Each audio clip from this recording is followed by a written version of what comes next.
What's up, guys? This is TRT77 bringing you my week 1 game of TBA Season 5. Now, this time around, we play Shaded. This is probably the second time I think we're playing Shaded. Really good battler, really good guy.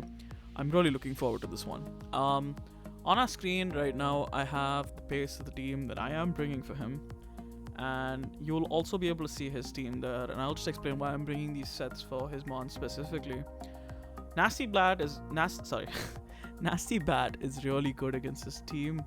I feel like I need Dark Pulse more than Heatwave because Rio Nicholas exists, and staying in versus Rio Nicholas could be good because we could get good chip on it and then get it in range for Larias. And same goes for Bandit Weavile. Bandit Weavile is again just a very basic set. It's really good against this team. Low kick, 2-hit KOs, most incineros.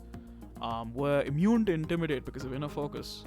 And it is good to be able to bring Weavile to this game because his team does not like to deal with it a whole lot. But he has a lot of threatening setup, as you can see with this team. He has Altaria, he's got Rio Nicholas, he's got even Iron Defense Fortress is just annoying for my team. He's got Bulk Up Port, he's got Nasty Plot Celebi, he's got a Calm Mind Raikou. Although Calm Mind Raikou is probably not coming to this game because my team deals with it very well. We're bringing a Calm Mind Larias. It's a pretty standard Larias. It is what I expect to be able to either break or win this game for me because it's extremely difficult for his team to break it overall because it's a max HP set. And the only thing I think on his team that one-shots me on the calc is Double Edge from Altaria, but outside of that, there's nothing that really one-shots me, especially without rocks up. Our Sandaconda this week is going to be a draw set. It's a draw set for Celebi.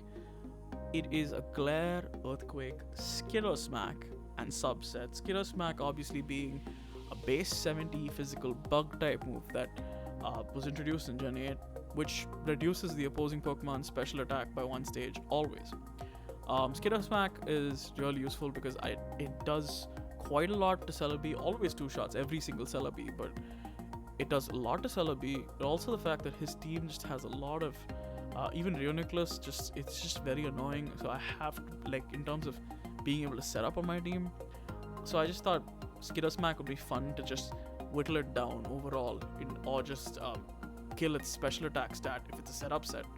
And Glare is great for this team as well because I feel like we can, even though he's got technically 2 natural cure mons with regular Altaria and with Celebi, Glare is really good against his team overall because Raikou is really just not good here in this matchup, I feel, because even +1 doesn't really do much to Latias and it's kind of just set up fodder at that point.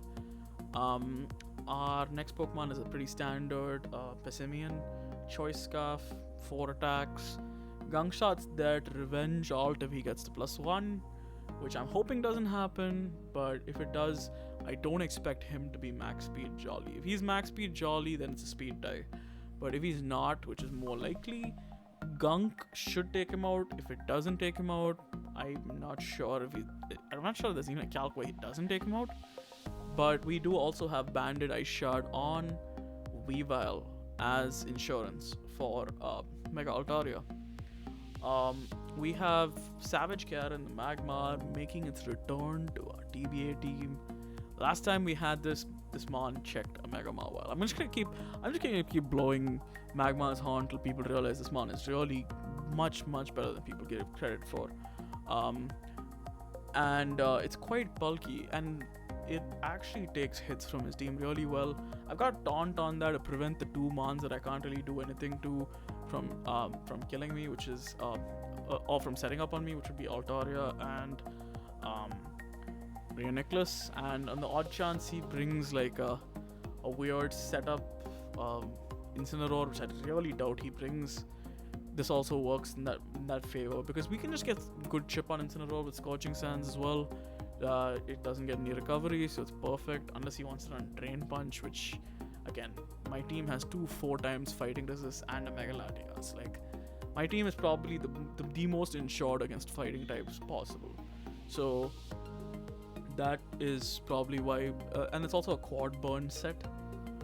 It's got Lava Plume, Will-O-Wisp, Scorching Sands, and Flame Body. So 4 avenues to burn people. Because I just really want to burn his mons that pivot. He wants to pivot with Mian Shao, you're gonna get burned. You want to body slam me with Altaria, you're gonna get burned. That's why I'm expecting him to run EQ for this mon, but even EQ doesn't really. I'm pretty sure it's a roll to 2-shot at neutral. I have to double check that though. From full.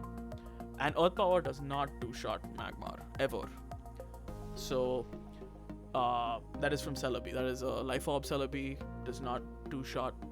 I think it's a small roll. It's like 9% 2-hit KO with Earth Power from full. But outside of that, like in general, looking at his team, Magmar does really well because it always takes a hit from Swampert no matter what, which is what Magmar is here for. Because I'm expecting him to set up Swampert.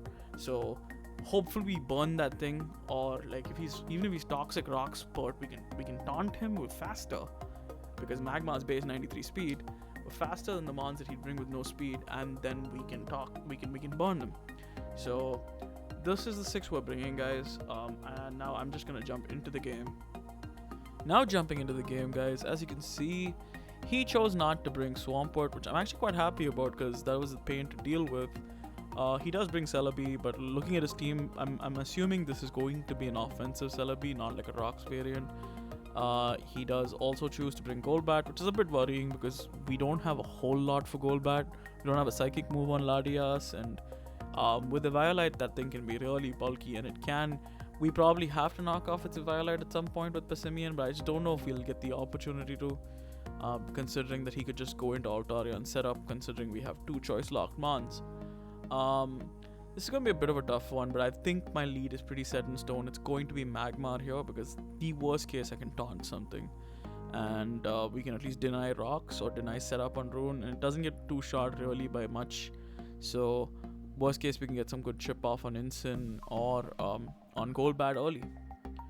So let's just jump into it, guys. He leads Fortress and we lead Magmar, and this is actually a good lead for us in a way because I think he was trying to get his rocks up ASAP, which is a good strat against my team. We're just gonna click taunt here. He goes into alt. This is good for us. Now he can't Dragon Dance even if we have to switch out here, and he does show that he is a physical variant, but he does obviously not Mega Evolve because alt, when it's not Mega Evolved, has the natural cure ability. We do miss the Will-O-Wisp, which kind of sucks here, but it really doesn't matter. He could just switch out in any second. Now we go into Crobat. Here's where I feel like I misplayed during this game because I did proc Nasty Black too early, and we're gonna do a lot of damage at Sludge Bomb. I love the fact that we got this much chip on Incin early, but here is where I'm definitely thinking this is where I misplayed in the game. I should have just gone for another Sludge Bomb because even though the Life Orb, it was a roll that was heavily in my favor. I think it was like 87 to kill, and then Air Slash was I think required a max roll to kill if I'm not wrong. I might be wrong based on his spreads, but here I choose to go for the Air Slash just in case he makes the hard double into Fortress, but I forget that he has to scout for Heat Wave. So the more likely play is that he's going to give me Incineroar here, which again, it's a little bit puzzling because I do have Mega Latias, but I feel like he knows that he has the mons to check it in the back. But I definitely procced Nasty Bat way too early in this game. And as you can see, he's gonna Parting Shot here, and he's gonna go straight into Rune. And here I'm just gonna stay in and just try going for the Dark Pulse to get some chip here. If we get the flinch, we potentially could 2-shot if he's a Fizz Def Reuniclus. But it also gives us a lot of information on the Reuniclus, and I just don't want to let him get free setup here on the switch. And here we're going to go for the Dark Pulse. It does 49, which tells us he's definitely Fizz Def if he is not completely offensive. But here Crobat is going to go down. I feel like I definitely misplayed Crobat. It could have done a lot more. It did give me a lot of chip on Incin, and it gave me a decent amount of chip on Rune, although I don't know how much that's going to matter because we don't know if he's Regenerator yet. And we don't know if he's got Recover on the set yet, which he more than likely does. And he shows Leftovers, so I'm assuming this is 100% going to be a Magic Guard set with Recover. He goes into alt, but we just U-turn out with Passimian. We go into Sneasel here. He goes into Sack Incineroar, and we missed the triple axle, which kind of sucks, but again, doesn't super matter. But here I'm just kind of nervous because I am a choice band Sneasel after all, and we are locked into triple axle, so we need hit 2 to kill Incineroar, and now I'm just a little bit nervous. We hit 1, and then we get the second one. So Incineroar goes down here, which is great for Mega Latias in the long run in this game. We both lost 1 mon each, but now I'm just a little bit nervous because I think here we took out Incineroar, but we're definitely gonna give him rocks at this point because he's just gonna go Fortress here and get free rocks set up as I switch. Going to Magmar, Savage Karen's back out again. He goes into Celebi, but here we just get the Will-O-Wisp off. I assume here he's gonna hit us with something, but he switches into Golbat, and as you can see, Lava Plume does next to nothing to Golbat. It does like 22. I'm just fishing for a burn here because worst case, Brave Bird, if he has Brave Bird, it won't do much to Pessimian. If he has U-Turn, it won't do much to Sneasel. And considering we just have rocks up already, I just the more switch-ins I can get out of those Pokemon, the better my chances of winning this game will be. Because right now, looking at his team and looking at my team, I only have Recovery on 1 Mon. He more than likely has Recover on 2 Mons and Roost on 2 Mons, potentially. And he has a Sturdy Mon. So, if this game keeps dragging out, it's going to be worse for me if I'm not able to at least burn things or status them. So here I'm going to go for another Lava Plume, hoping for the burn, but we don't get the burn. Instead he taunts, and here I make a confusing play. I'm going to be honest with you, I should not have made this play. I should have just stayed in and gone for another Lava Plume. But I go hard Sandaconda here. And I don't know why I made this play. I feel like this was a little bit of a weird play because I'm just giving him free rocks chip on Magmar at this point. And he roosts up. I feel like we could have definitely stayed in and just kept Lava Pluming at this point, but we're going to go back into Magmar here because I don't want to get toxic on Sandaconda, even though it's Shed Skin. He U-turns and we get the Flame Body burn. I've literally uploaded 5 videos or 7 videos on YouTube, and you all have seen me get burned a bunch. It's so nice when it's the other person getting burned. But yeah, so he goes into Celebi here. He reveals that he's Life Orb, but it does nothing because Magmar is a beast. And Magmar burns in the next Lava Plume. Now we've gotten so much chip on Celebi here. I'm okay with losing Magmar here because it dies to a Rock Switch in anyway. And we get Celebi down all the way to 10%. And I feel like this is absolutely this is brilliant for me because I feel like Celebi, I don't even need to really worry about Sandaconda having to draw this thing out now, and this opens up avenues for Pessimian more, even though Golbat is still at 100. It being burnt makes it less of a threat at this point, but we still don't know what its last move is. I'm kind of hoping Golbat's last move is not toxic at this point because it has it's revealed Taunt, Roost, and U-Turn. Whatever its last move is going to be crucial to this game. Here I'm just gonna go into Pessimian because I know I can just click U-turn here and keep momentum, and he's gonna switch and preserve Celebi, and we get good decent amount of chip on Altaria, and we go straight into Sandaconda here. I know it's 5-4 right now, but the fact that we've got Celebi chipped and we've got Golbat burned is 2 things I can really get behind, because that means they're both just, at this point, they're just set up opportunities for Latias. And here I'm just going to... Oh, he goes into Fortress here, and I am going to Glare it. And I feel like Glare was just a safe play there, because I feel like, again, I have Glare, Substitute, EQ, and Skitter Smack. I'm not super equipped to deal with an Altaria on this set, outside of paralyzing it. So he doubles into Golbat here, and I'm just going to sub, because Fortress cannot break Sandaconda's sub, because this thing is physically bulky as hell. He taunts me through the sub, but we reveal the Skitter Smack, and the only reason I Skitter Smack there is because at this point, I'm just going for some chip, and even though revealing it is not great, I just feel like at this point, I can't just let this drag on. I need to start getting damage on his Mons. And we get a Skitter Smack off on Rheoniclus, which is great because we're going to drop its special attack. And so far it's revealed Psyshock, which means it's not going to do as much to us. But we missed the next Skitter Smack. This miss, I will say this miss sort of mattered, but not really. Like, it did not kill. At 36, Skittersmack had to crit to kill. Earthquake had to max roll to kill if he was the FizzDef variant. And I'm not super concerned about that miss. It does happen. It is Skittersmack is 90% accuracy. I'm not gonna lie, I did not know it was 90% accurate till that miss. But he gets the recover off and he's back all the way to 92. Now this is a bit rough, but we're just gonna keep Skittersmacking here because if he wants to start setting up, we gotta make sure that his special attack stat is not threatening so that Latias can just come in. I'm just gonna get him para'd here because in the long run, Rheoniclus is crit bait. It can also be hacks bait if you para it. Because it's the kind of mon that likes being on the field for like 30 turns and that's how it dominates and controls games, but that's also what makes it crit bait. Now he reveals that he's got acid armor, recover, Psyshock, and calm mind. So he can't touch Sneasel on this set. And now I'm just a little bit concerned, not because he can't touch Sneasel, but because we might be in a PP war between Knockoff and Recover, or Knockoff and his other moves, because he's fully set up here, but he absolutely doesn't do anything to Mega Latias here. I'm just gonna try getting him chipped down to just waste a few of his recovers here if possible, because we're getting HP back. Like, all of this is HP back for Sandaconda that is really good for that Pokemon.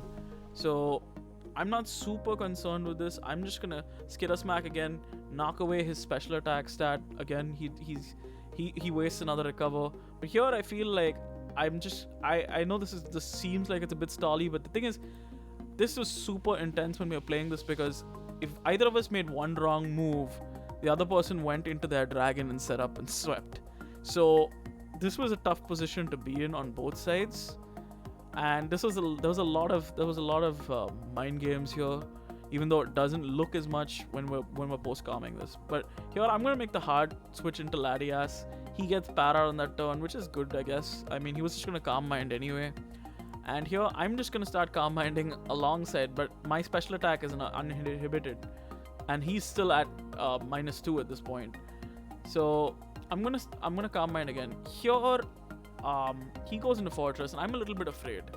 So I'll tell you why I'm afraid. One, if he's a specially defensive Fortress, we don't two-shot at +2 because we only have Dragon Pulse and Ice Beam, and we're gonna go for Dragon Pulse to kill this thing. You can ask me why I didn't put Mystical Fire on the set. I just couldn't fit it. I wanted Calm Mind and Recover on the set, and Dragon Pulse just hit the most things, and Fortress doesn't have the best special defense stat. So here we're just going to switch out because I don't know if this thing's gonna Toxic. He's only revealed Stealth Rock so far. I'm assuming he's gonna have Volt Switch on this set, but so Toxic's an option. I'm not sure if this. I think Fortress gets T-Wave, but the other option is also that he could go for a move like Gyro Ball, which would do a lot of damage to us.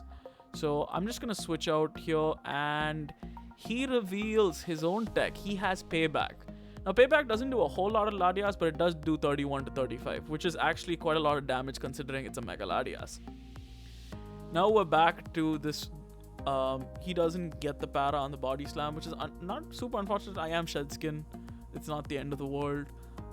We get another sub up, and we're back to doing this dance between Fortress and Sandaconda. Now, I think he's trying to PP stall Sandaconda at this point, because we only have 9 Skittersmacks left. But here, we have a bunch of glares left. I don't care. At this point, I can't let him set up. And he knows this as well. He knows that I have to do this at this stage, and his own best plays at this point is just trying to get damage off and cycle, because he has the recovery. He can cycle off the damage that I output with this Pokemon. So he goes back into Altaria here. We get a little extra chip with Skittersmack, but I'm pretty sure he's got Roost on this set. So we're going to see. Yeah, he does have Roost. And here we're just going to para it again because we're just not taking risks here. We have no need to take a risk and have him Dragon Dance. This was like Body Slam number 2 or 3. That's why it broke sub. Otherwise, he wouldn't break sub in regular form. Again, we're just going to keep going for chip. In my head, the only thing I know is if he is below 92, I think it is 92 or 93, Ice Beam at +1 is a guaranteed kill for Mega Latias. So here we're gonna go into Pessimian because he starts Dragon Dancing, and I just don't want him to get faster than Mega Latias and then rely on paras. So we do gunk shot and do a ton. He doesn't mega evolve, which is a smart play because he would have died for sure to that gunk shot had he mega evolved. But he gets a good amount of chip on Pessimian, but I'm not too worried here. He switches out into Sandaconda, fearing being knocked out by the next gunk shot. Here, I'm just gonna go hard Sneasel on Golbat, but he's going to read it and go for the U-turn and go into Fortress. Now here, I feel like I have to break this Mon's 30. I need chip on this Pokemon at this point. He's probably gonna kill us with Gyro Ball, or he's gonna have Body Press. We haven't seen what his other two moves are, so I'm just gonna go for the knockoff here, and we do a butt ton, which tells me he's 100% specially defensive, and he goes for Rapid Spin, which I get why he has Rapid Spin because that gave him flexibility to keep Altaria from Mega Evolving so that he could keep hazards off the field. But we are at 26 according to this, but in game, when I checked how much I had left, I was at 25.1. So we had the ability at this point to live another rock switch in by 0.1%, which is absolutely, like, Sneasel, great freaking job. I go into Lati here because what's the worst thing that he's gonna do at this point? We've seen his moves, and he goes for Volt Switch, which now I'm feeling sad because I feel like even if he had hit Payback, then I could have just clicked Recover and just kept Calm Minding and just beaten him at that point with Megaladias. But here he goes into Golbat, and I know he doesn't have Toxic. If he wants to Super Fang, so be it. I'm going to click Ice Beam here. And he goes for Taunt because he's afraid of the Calm Mind, which is actually a good play on his part. We haven't revealed our other moves on Latias yet, so that's actually a good play on his part, going for the Taunt there. But he is going to lose Golbat, and at long last, we're going to pick up a kill now. I know this feels like it's been forever, but this game was so tactical in terms of positioning, and it always came down to a 1v1 kind of situation with Megalatias and his Mons. Here he's gonna give me Celebi, which I think he forgot about the taunt turns, or I'm not sure why exactly he went into Celebi here, but Latias is going to pick up another KO on Celebi, and that is going to be that's going to be a nice kill for us to get here as well. Latias is up to 2 kills on this game. Now he goes into Rune, and I'm going to Dragon Pulse because it does a lot to Rune because he's Fizz Def. He does get the Calm Mind, so now it's the Calm Mind wars. It just depends on if he gets Paras, if I get, because the other thing is he has Psy Shock, and while we do have max HP with like 40 defense, Psy Shock has a chance to 2-hit KO at +4, but we do have to stay 1 ahead of him if we want to keep doing our 30s. But this is where I just forgot. This was the turn I should have clicked Dragon Pulse. So now I'm just like, oh, he's at +4, and there's a chance that he 2-hit KOs with Psy Shock, so I have to go for the Dragon Pulses. And he does get para'd, so I'm glad, because to be honest, yes, I am sorry that he got the para there, because that para, the first para mattered most, because after that we 2-hit KO'd irrespective. But it was because if he didn't get para'd, there would have been recover games and waiting for him to get para'd or get a min roll. At that point, that's what it would have come to. But I think at this stage we had the game won because he didn't get any acid armors up, and I think Pessimian could have come U-turned and then Sneasel cleaned. Or actually, to be honest, at that point it would have come to positioning and then a sack and then Sneasel having to clean. But at the same time, I don't think Mega Alt would have 1v1'd Sandaconda in the long run unless he got to like +6, which if I had him, it would come to paras again on that. But here I feel like irrespective here versus Reuniclus, that para did suck for him, but I feel like he's been para'd for the whole game now. It was gonna happen eventually. And this is the last one. We just click Dragon Pulse here. We need a mid-roll to kill. We get the crit, but as we saw earlier, we did 34 and 38 with our last two. 36 was a mid-roll, and we get the mid-roll, and we get the KO on Reuniclus. And this is why I think Megaladias is absolutely busted in this format. Megaladias is insane in the draft format. He's gonna go into Fortress here. We're just gonna kick Dragon Pulse. I'm pretty sure this was a low roll, but yeah, he gets the payback damage off. But Ladias is going to clean here. It takes out Fortress, and here it's just the formality of clicking Ice Beam. And Megaladias is gonna finish game 1 with 5 kills, and we are picking up the 4-0 victory over the Seattle Celesteelas and Shaded. GG's to Shaded though. This was a hell of a game. Playing through this game, it was just complete mind games because each time around it was one of us goes into our dragon, sets up and wins. So each of the amount of positioning that was involved in this game and how hard it was playing around Golbat and Fortress, honestly, this was a really good game. I don't think the 4-0 scoreline reflects how well he played this game. And I'm hoping we play him again in the postseason if possible, because this was such a fun game for me. That's it from me for this week, guys. Stay tuned. We'll have our week 2 game of the TBA coming up soon, and our week 6 game of the BDL will be up soon as well. But we will have a little bit of a break in uploads after that, considering it is the holiday season and these leagues do give players time off for their next few games. Even our TBA week 2 game, I might have to wait. We do play King Rock, who's again a really good player, and we might have to wait a little bit on him if he's not got any free time during these holidays. So irrespective though, our BDL game should be going up soon. I hope you all stay safe during this pandemic, and happy holidays to everyone. This is TRT77 signing off.